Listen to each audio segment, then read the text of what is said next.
Just as we can create mood with lighting by painting the dark scene with controlled splashes of light to create contrast, a similar principle applies with texture. I was looking around my own space here, taking in all the different textures. There's wood, brick, marble, leather, glass, and concrete. As much as I felt there was a good variety of different textures filling the space, I felt like there was still something missing. Something more organic to soften the space, spice it up a bit.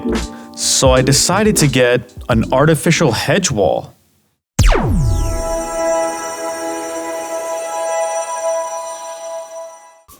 You can get these artificial hedges in panels. They usually come in 20-inch or 40-inch square panels from what I've seen, and you can get them in a variety of different styles, mimicking different types of plants and textures.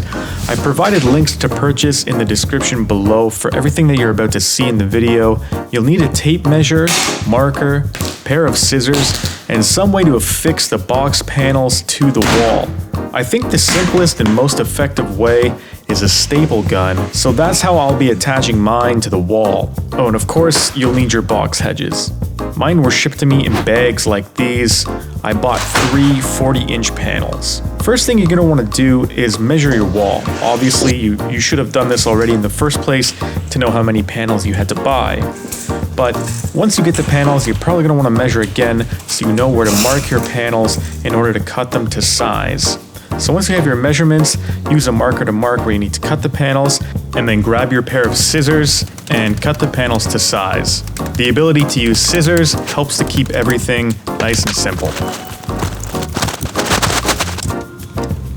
The nice thing about these panels is because of their design, any mistakes you might make in cutting a straight line gets hidden just because the foliage of the leaves kind of cover the grid anyways. So once you've cut your panels to size, it's time to start attaching them to the wall. I have pretty high walls in my studio here, so I needed a ladder to actually get to the top in order to start stapling them in the wall. Just a little tip when you're planning to install your hedge panel, aim to place the sides you cut so they are hidden inwards towards another wall. Therefore, if you have a situation like mine, where the wall you're installing on is going to have a visible edge, you can align the perfectly straight side of the hedge panel with the visible straight edge of your wall. When you're stapling your hedge panel, go in rows from top to bottom and make sure not to catch any of the green foliage when you're stapling. You don't want to staple any of that down into the wall. Make sure to save all the excess pieces of paneling that you've cut because we're going to use those again later. Don't throw them out just yet.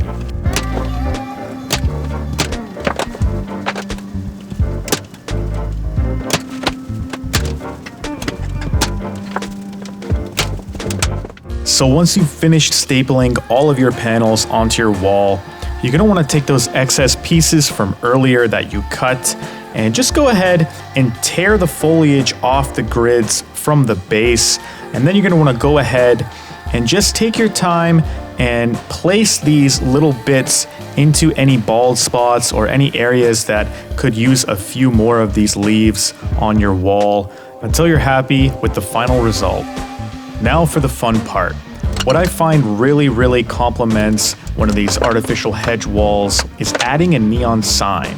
Now I had a neon sign up on this wall prior, and I really think that adding in this artificial hedge wall is going to really help both the neon sign pop more, but it's also going to spill some light onto the actual artificial hedges and kind of illuminating them at the same time. Make sure to pick up some long nails or screws to hang your neon sign, compensating for the extra inch or so the hedges are going to take up. I had to get longer screws for my sign from how it was hanging previously on the bare wall. The hedges also serve a functional purpose as well with the neon sign in being able to now hide the power cable that the neon sign will require. So they work really well hand in hand together because not only does it add texture and contrast with the illuminated glass of the neon and the sort of organic green of the artificial hedges, but the hedges also help to hide the cables, which is key. Carefully staple your neon sign power cable down your wall, creating a pathway beneath the foliage. The trick to this is making sure you don't catch any of the leaves, so brush them aside to create a clear pathway for the cable as you mount it down the wall with staples.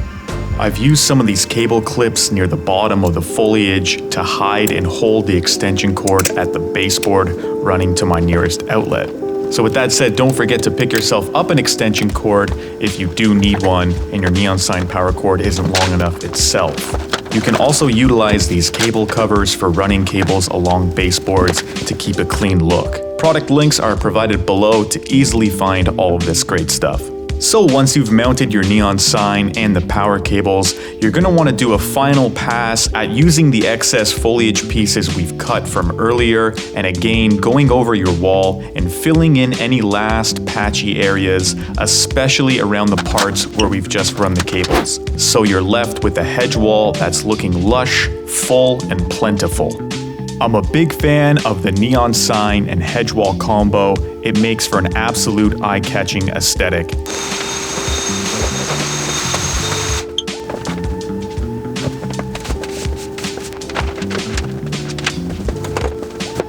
Before I go ahead and sort of reassemble the furniture to where it was, I'm actually gonna light the space a few different ways and do a little photo shoot here just to test out the variety of looks I'm able to create with this new hedge wall, and as well take a thumbnail image for this video, as adding in an artificial green hedge wall opens up a ton of new possibilities in terms of photography and content creation. It's a popular backdrop, it's a popular look, and an absolute great addition to the studio here now that we have the hedge wall for shooting and such.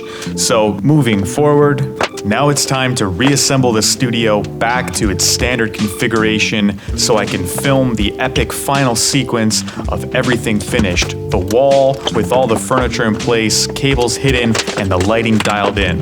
I hope you've enjoyed this video. If you found this guide useful, please use the product links in the description to make purchases, as they do help to support the channel at no extra cost to you.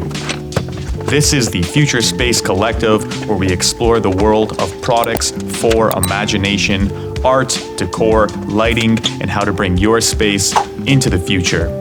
If you're into this channel idea and you want to see it evolve, please smash the like button and don't forget to subscribe. Tons of products and ideas on their way in upcoming videos. You can follow me on Instagram for exclusive behind the scenes content. So now that I've said all I've had to say and just about reassembled the studio, it's time to reveal the new artificial hedge wall and neon sign in all of its glory in this final sequence to close out the video.